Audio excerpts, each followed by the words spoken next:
Let's see this question, A biogenesis is. तो question क्या कह रहा है बच्चों, ए बायोजेनेसिस इज, ए बायोजेनेसिस क्या होता है। तो ए बायोजेनेसिस ये बोलता है बच्चों कि लिविंग का ओरिजिन जो है वो नॉन लिविंग से होता है।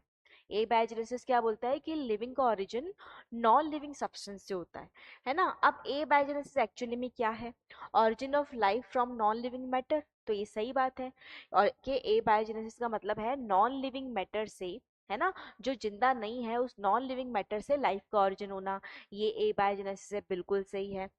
Origin of microbes from living organism, living organism से माइक्रोब्स का पैदा हो जाना, लिविंग ऑर्गेनिजम्स पे माइक्रोब्स का पैदा हो जाना, क्या इसको ए बायोजेनेसिस बोलते हैं?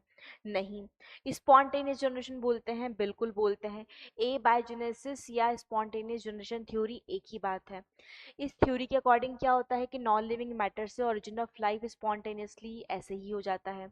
एग्जाम्पल के फॉर्म में इन्होंने ऐसा बोला, जिस थ्योरी, जो ये थ्योरी को सपोर्ट करते थे, उन्होंने, उन फिलोसोफर्स ने, उन थिंकर्स ने बोला कि जो नील नदी के साइड में मड है, कीचड़ है, उससे क्रोकोडाइल्स और जो फ्रॉग्स थे वो ऐसे ही स्पॉन्टेनियसली अराइज हो गए हैं।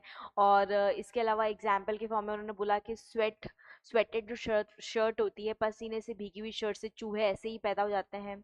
गंदे सिर पे, है ना, हेड पे, हेयर में जो गंदे हेयर है, अनहाइजीनिक हेयर है, उन पे लाइस जो हैं, जुए हैं, ऐसे ही पैदा हो जाती है, स्पॉन्टेनियसली पैदा हो जाती है। तो ये सब इन्होंने एग्जाम्पल के फॉर्म में अपनी थ्योरी को प्रूव करने के लिए एग्जाम्पल के फॉर्म में बताया। तो ये स्पॉन्टेनियस जनरेशन ए बायोजेनेसिस ही होता है।